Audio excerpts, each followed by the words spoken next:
We've been talking divisional odds and win totals here.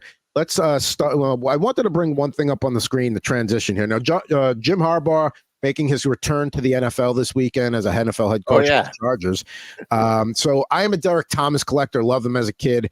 I just brought out a few like random base insert Derek Thomas's, and this one came up. And like, if you're Jim Harbaugh, you need to have a better look that they did him no favors there. I mean, Derek Thomas, first of all, that's like a 15-yard penalty in today's NFL, potential ejection.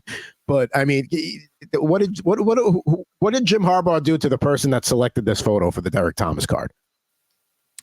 I feel like Jim Harbaugh, as much as I think he's a great coach, I think he rubs a lot of people the wrong way. He was actually talking about that the other day where I think somebody asked, one of the reporters or maybe just asked him about like, hey, why do people not like you? And I don't remember exactly what his response was, but I guess it's just the way he carries himself. There's a bit of a arrogance and a know-it-allism, I guess, when it comes to him. But we've talked a lot about unflattering cards here, and that's certainly up there on the list. For sure. So, Derek Thomas, the Kansas City Chiefs, and, the brothers, Harbaugh, Jim, and John will be facing each other whatever week Thanksgiving week is. I believe they play on Monday Night Football that week as well. So those two will get to battle this year as well. That might be a fun sub collection to go down one day when you go to one of these card conventions. Maybe just take like $20, put it aside, and just find as many unflattering photos in the cards as you can. It doesn't matter who it is. Could be a nobody, but if it's a good, I think that's not a bad idea as an alternate thing to be looking out for besides who you PC, at these card conventions. But without further ado, let's bring the AFC West odds up on the screen. And like I said, I don't think there's really a lot of meat on the bone here. We're within a day or two of the season, so you're not going to get great odds either. Nonetheless, we take a look here, and they got the Chiefs at -270, the Chargers at +390. The Raiders at +1,000, the Broncos at +2,000. So not going to there's really nothing here that jumps out at me with the division. I think we all think the Chiefs are going to win. Anything in the over win totals, over and under there? I would say two of them jump out at me. Chiefs over 11.5 wins. If Patrick Mahomes is healthy and with the roster that they have, I don't see how they don't win 12 or 13 games. Because that's basically what they do every single season, if not just win 14 games. And they're certainly going to be in the mix to be the one seed in the AFC once again. So I certainly like that one. I also like the Raiders under 6.5. And the fact that I'm getting plus money with that, I would argue that's the worst quarterback situation in the NFL. I would argue they're one of the worst rosters in the NFL. I don't think Devontae Adams is a lock to be on that team past the trade deadline, which I think certainly would have an impact. They do have some pieces on defense that I like Max Crosby, and I know they signed my guy Christian Wilkins this offseason. But for the most part, I don't like a lot of the pieces on that team.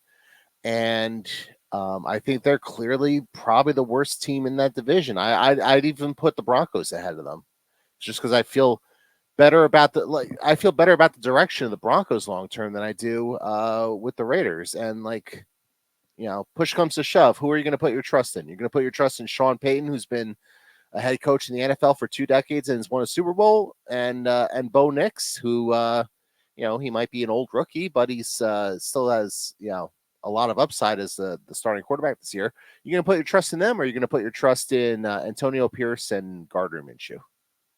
Yeah, and also the coaching too, and it's not a knock on Antonio Pierce, but I got my faith that Sean Payton maybe could finally get the team turning in the right direction, more than what the Raiders are going to do, like you said, especially with Devontae Adams probably on his way out the door. The Chargers are too much of a wild card. I don't know what to expect there, so I don't really want to get involved with any of that. But like you said, maybe the Chiefs have a tough year, but even so, at the under at -108, no real value there. Let's take a look here at the NFC West, and similar vibe here. Division, maybe you think the Rams can make a run at it. But I mean, it's the 49ers division to lose, although, the fact that they think that, the over is +116 for 11.5 wins and the under is -142, that jumps out at me a little bit there as is intriguing just to think about why that might be. But maybe the Rams. There's really nothing else here. Like I said, you get this close to the season, neither of these divisions have much to offer. Yeah, the two that I was going to look for before you pulled this graphic up were the Seahawks over on the win total and the Rams over on the win total, and you're paying the juice for both of them, so I would just stay away in general. I do still think the 49ers are the class of the division, and they got some good news yesterday with Trent Williams agreeing to a restructured contract, so he'll be there in week 1. Brandon Ayuk's going to be there. Christian McCaffrey's returned to practice.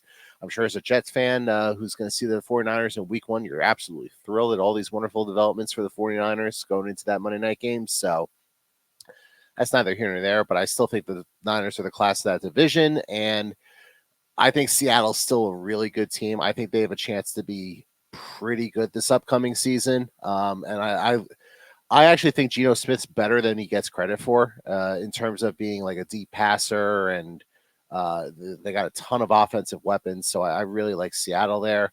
I do like the Rams there. I don't think the Cardinals will be that bad either, but I'm just not taking the over. I think they're still probably the worst team in that division, and if they're going to be the worst team in that division, I'm not taking the over with them. So to me, the NFC West is just a total stay away. Yeah, and that's kind of why I saved these divisions last. Part of the reason I saved the West for last was because there was the whole Brandon Ayuk thing, and I didn't want to talk about that until that was settled. That finally got settled anyway. But yeah, we didn't spend as much time on these divisions as the other ones, just because the other ones had more to offer there. But there you go. We're taking a look at the AFC and NFC West divisional odds and win totals.